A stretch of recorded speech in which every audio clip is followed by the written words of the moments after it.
I've talked about this before, but I realize that it's not a concept that everybody's super familiar with, especially guitar players. And if there's self-taught guitar players, unless you play with people that are more classically trained or that went to music school, or you play with drummers, it can be a concept that we just don't learn about or think about consciously.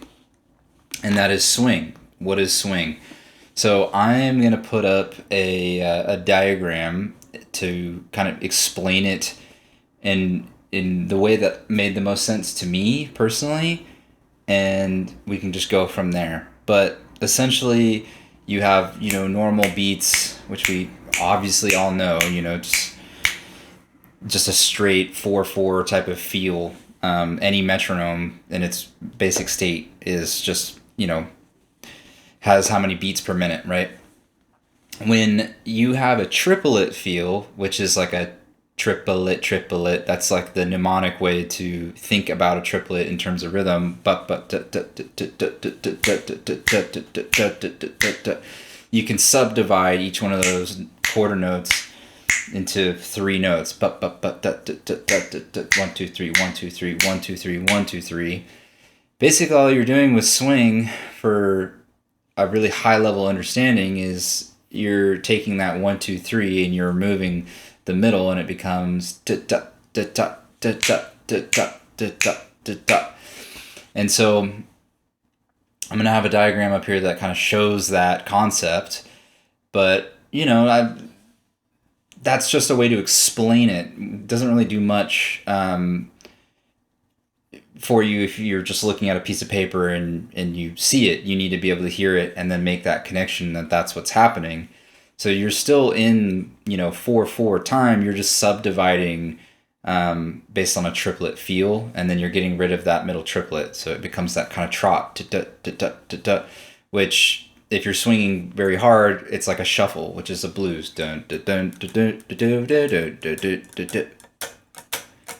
You're just doing that same type of deal.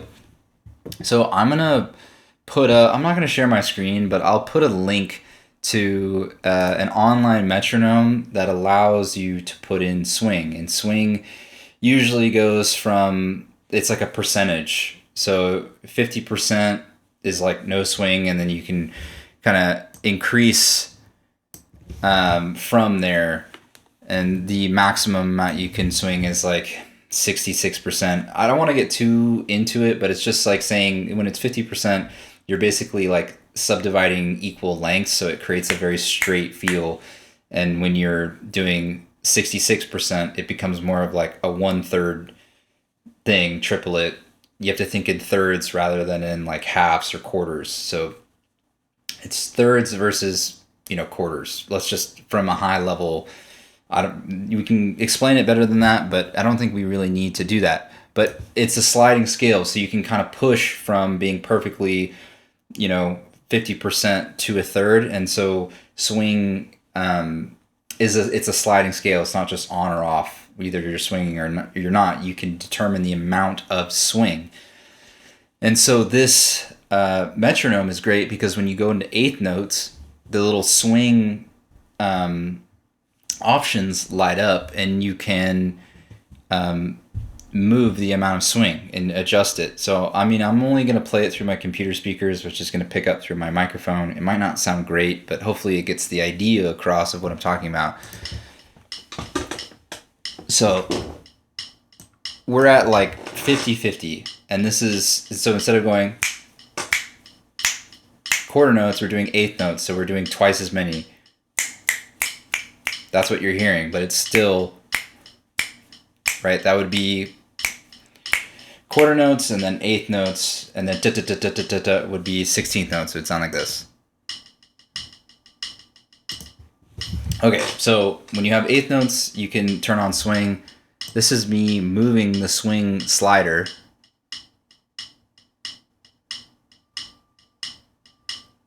And I've arrived at, standard kind of 66 to 33%, that 1/3 thing, the triplet thing that I was talking about, swing, where you have triplet, triplet, triplet, but without the middle note. So it's just ta ta ta ta ta ta ta ta.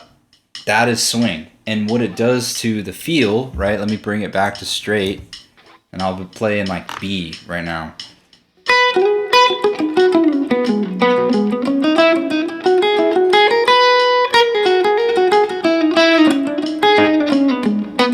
That's considered a straight feel. If I bring this up and swing it, the whole way you have to navigate the rhythm completely changes, because now you have to adapt to that triplet thing. 1, 2, 3, da, da, da, da, da, da, da, da, da, da. And these note groupings of threes become way more prominent, and that's kind of how you swing. Or twos, you know, 2 would be, but it feels a little elementary, so you can have 1, 2, 3, 1, 2, 3.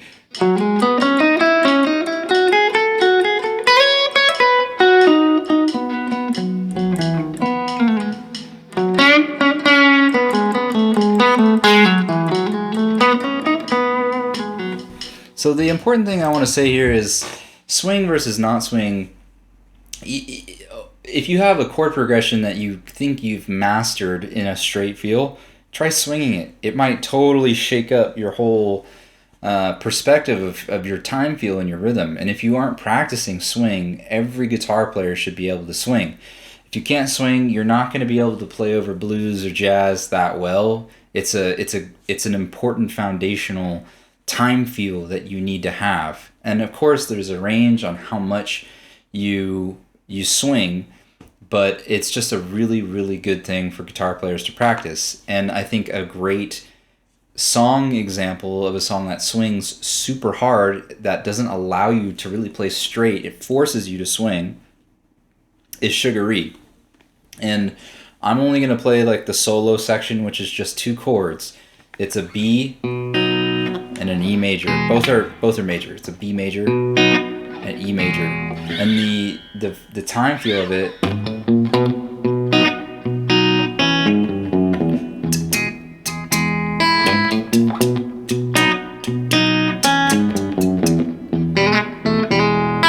it's super swung. Let me play it over this. It's a little bit faster than I was just playing.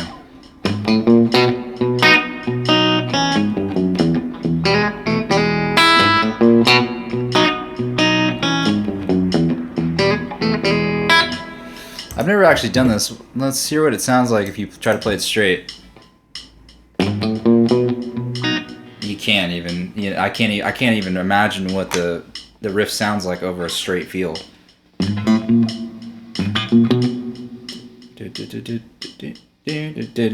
I can't even do it because the song is so ingrained in my head as shuffled. So if you're ever trying to play that song and you're trying to play it straight, it'll probably sound wrong because you're not swinging it. You have to swing this song.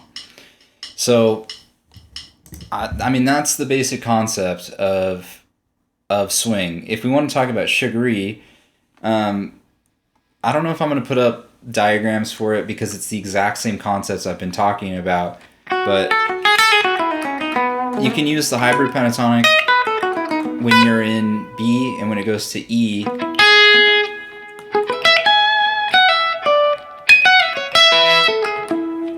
it's more safe to just use like an E major pentatonic, and you just slide between them. So you can watch some of my other videos where I talk about the hybridization of pentatonic. You know, you could use the Mixolydian pentatonic when you're in B, and when it goes to E, it's just, you know, the major pentatonic.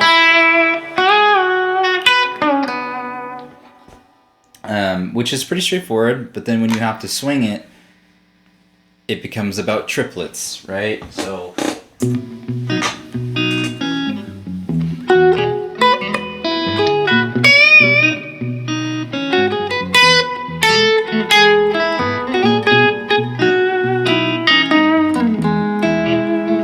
something that's interesting, right, is that video where I talk about the flat 7 sound. Remember how I was talking about it's a 1 chord, a flat 7, and then a 4? This that we're playing is a 1 to 4, and because it's a Mixolydian type of sound on the 1, you can add in that flat 7 and it works. So B, A, E. could use an A major as like a leading chord. 1, 2, 3, 1, 2, 3, 1, 2, 3, 1, 2, 3, 1, 2, 3, 1, 2, 3. And that's just using chord tones, which is another video that I have. You see how all these things are related? I said it's like Legos that you put together and build up a foundation. So we talked about scales, we talked about chord tones, we talked about hybridization of pentatonic, how to listen, all these different things. The thing that we didn't talk about that I'm covering now is swing. What is it? And so now you know fundamentally what it is, and you know that Sugaree is a song where you have to swing. You have to think in triplets. 1, 2, 3, 1, 2, 3, 1, 2, 3, 1, 2, 3, over the correct scale, right? And chord tones. So B, A, E. Whoops. It's really hard to do all of those different things while talking to you, as I always say in these videos.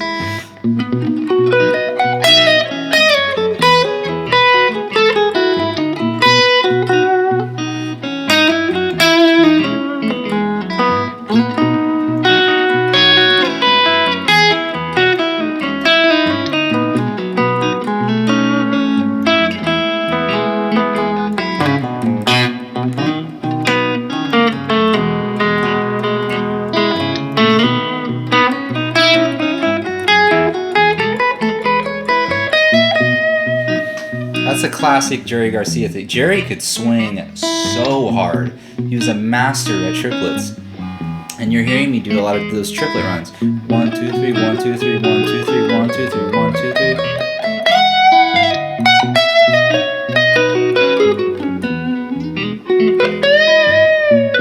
And that's over like 8th notes. The thing that made Jerry kind of crazy is he would get into this flow state of doing 16th notes. I'm gonna try to do it. I have to be in a flow state to actually nail it. I'm probably going to get it horribly wrong. So bear with me.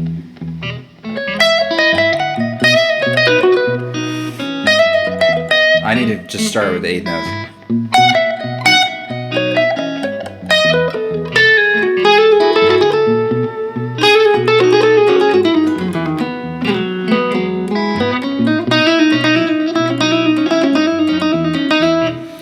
Kind of hear it. It's like 16th note triplets. It's really hard.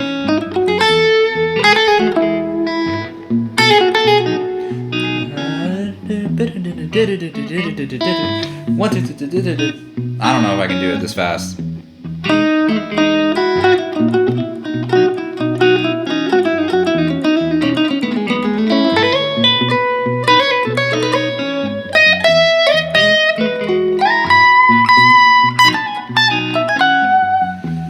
Yeah, I'm trying to force it. You can't even force it. That's the crazy thing about swing. You're seeing me not be able to do it in real time and explain why the practice is good. But if you do get into a flow state of swing and you go into 16 notes, it's one of the greatest feelings ever. And I think that's something that Jerry does sometimes, and people are like, oh, he's just noodling. But you don't know how hard it is to play triplet in like a 16th note feel and swing that hard and be in. It's very, very, very difficult.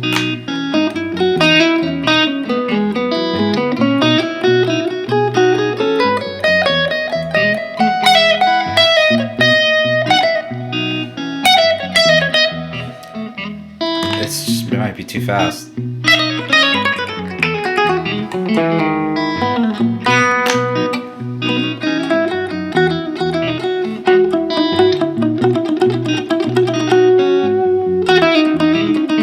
Anywho, listen to Jerry over some classic ones. I think like 32881 is a date that I really like. You can hear what I'm talking about where he goes into 16th note triplets and it's crazy. I think I told you everything I want. Swing, you can do the flat 7 over Sugaree, which is really effective, right? B, A, E.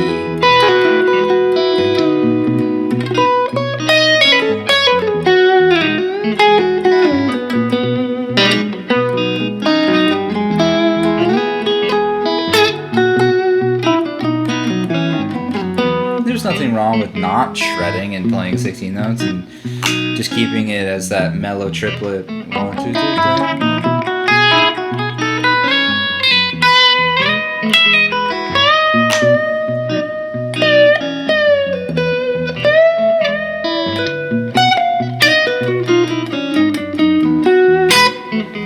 worth practicing. Okay, swing. Hopefully that wasn't embarrassing to watch me trying to do 16th notes and failing miserably. 16th notes over a straight feel is way easier than doing it over swing. Try it for yourself, and good luck.